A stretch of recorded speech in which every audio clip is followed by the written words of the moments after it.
তিনি ঢাকা 17 আসনে ধানের শীষের পক্ষ থেকে জনাব তারেক রহমান প্রতিযোগিতা করছেন এবং তার এই 17 থেকেই ডাক্তার খালিদুজ্জামান জামাত থেকে প্রতিযোগিতা করছেন। তিনি আজকে ঢাকা সেনানিবাসে প্রবেশ করতে চেয়েছিলেন। আমি এটি ভাইরাল হয়েছে, আমি আজকে দেখেছি, আজকে অথবা গতকালকে, আমার ডেটটি জানা নেই, সম্ভবত আজকে। তো যখন তিনি প্রবেশ করছেন তখন ঢাকা সেনানিবাসের যে চেক পোস্টগুলো থাকে, প্রবেশ, এন্ট্রি এবং এক্সিট দুটোতেই সেনাবাহিনীর মিলিটারি পুলিশ দায়িত্ব পালন করে। তো যে এন্ট্রি গেটে তারা গিয়েছে সেখানে মিলিটারি পুলিশের এনসিও, সার্জেন্ট কিংবা কর্পোরাল তারা দায়িত্বে থাকে, সাথে সৈনিক থাকে এবং 3 বাহিনী থাকে। সেখানে খালিদুজ্জামানের সাথে গানম্যান ছিল, সেটি তারা সেনাবাহিনীর নিয়ম অনুযায়ী, ক্যান্টনমেন্টের যে বিধিমালা আছে সে অনুযায়ী তারা বলল যে গানম্যান প্রবেশ নিষেধ। তখন তিনি যে বাকবিতনটা করলেন তোর মধ্যে 4টি পয়েন্ট আসে। প্রথমেই তিনি বললেন যে আমি এটি গানম্যান, আমার অথরিটি, আমি এটি নিয়ে যেতে চাই, আমাকে প্রবেশ করতে দিন। তারা বলছে সেটি, মিলিটারি পুলিশ বলছে যে এটি নিষেধ। তখন কথা প্রসঙ্গে আপত্তিকর। এই পর্যন্ত স্বাধীনতা উত্তর বাংলাদেশ সেনাবাহিনীর সেনানিবাসে দাঁড়িয়ে কোনো একজন শিক্ষিত ভদ্রলোক এমন আপত্তিকর কোনো উক্তি আজ পর্যন্ত জাতি শুনে নাই। যেমন প্রথমেই তিনি বলেছেন যে আপনারা পরিকল্পিতভাবে, সুপরিকল্পিতভাবে দেশটাকে ধ্বংস করে দিচ্ছেন। সেনাবাহিনীর ব্যক্তিগত স্বার্থে, আপনাদের ব্যক্তিগত অফিসারদের স্বার্থে বাংলাদেশ সেনাবাহিনী এই দেশকে ধ্বংস করার জন্য সুপরিকল্পিতভাবে কাজ করছে। দ্বিতীয় বলছে যে তারেক জিয়া যখন যায় তখন আপনারা জিহ্বা দিয়ে চেটে রাস্তা পরিষ্কার করেন, আমাকে যেতে দিবেন না কেন।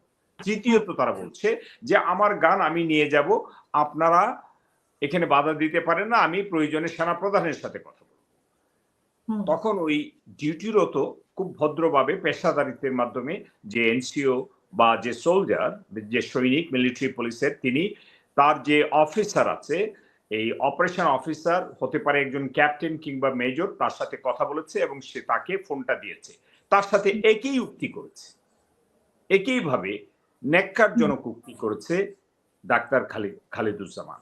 তিনি বলেছেন যে আপনারা জিহ্বা দিয়ে চেটে পরিষ্কার করেন তারেক রহমান সাহেব যাওয়ার জন্য। তারেক রহমান সাহেব তিনি থাকেন এই মুহূর্তে গুলশানে, এবং গুলশান থেকে এয়ারপোর্ট বা বিভিন্ন ডিস্ট্রিক্ট ডিভিশনে যাচ্ছেন, কখনো ফ্লাই করছেন, কখনো এয়ারপোর্টে যাচ্ছেন, কখনো বাই রোডে যাচ্ছেন। সেনানিবাসে এমন কোনো দৃষ্টান্ত নেই যে তিনি আসার পরে, 25শে ডিসেম্বরে আসার পরে তিনি প্রবেশ করেছেন বা কোনো প্রটোকলে তাকে একদম ক্লিয়ার ছেড়ে দেওয়া হয়েছে। সেনানিবাসে এই স্বাধীনতা উত্তর এই পর্যন্ত ঢাকা সেনানিবাসে যে নিয়ম, প্রত্যেকের জন্য সমান নিয়ম, এখানে ভদ্রভাবে সেনা অফিসার বা সেনা এনসিও, নন কমিশনড অফিসার, তিনি সুন্দরভাবে বলার চেষ্টা করেছেন যে স্যার গানম্যান প্রবেশ নিষেধ, এবং অফিসার যখন আদার এন্ড থেকে বলছে তখনও তার সাথে একইভাবে এই যে উক্তি তিনি করেছেন, যে কমেন্ট যিনি করেছেন, খালিদুজ্জামান জামাতের ব্যক্তি, এবং তিনি তার পরিচয়টা দিয়েছেন শুরুতেই যে আমি ঢাকা 17 জামাতের প্রার্থী, আমি তারেক রহমানের প্রতিদ্বন্দ্বী, অর্থাৎ তারেক রহমানকে তিনি টেনে এনেছেন, তার প্রতিদ্বন্দ্বী।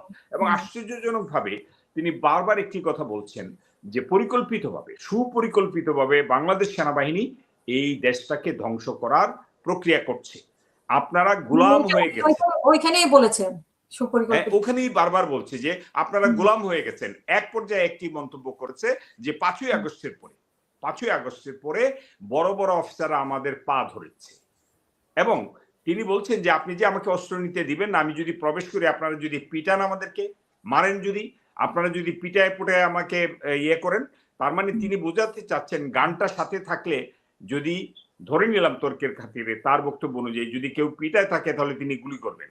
অর্থাৎ তার ঔদ্ধত্য, তার প্রভোকেশন, তার কথাবার্তা, তার সবকিছু, এটি জাতি এর আগে কখনো শুনে নাই। সুতরাং আমার কাছে মনে হচ্ছে যে অন দি আদার হ্যান্ড যে মিলিটারি পুলিশ, এখানে 3 বাহিনীর ডিউটি থাকে, আর্মি, নেভি, এয়ারফোর্স, তারা দারুণভাবে ধৈর্যের সাথে টেলিফোনে ঊর্ধ্বতন কর্মকর্তার সাথে কথা বলিয়েছেন এবং বারবার তার ভদ্র আচরণের মাধ্যমে সহিষ্ণুতা দেখিয়ে তিন বাহিনী কিংবা সেনাবাহিনীর যে মিলিটারি পুলিশের ডিসিপ্লিন তারা রক্ষা করেছে। আমি অবাক হয়েছি।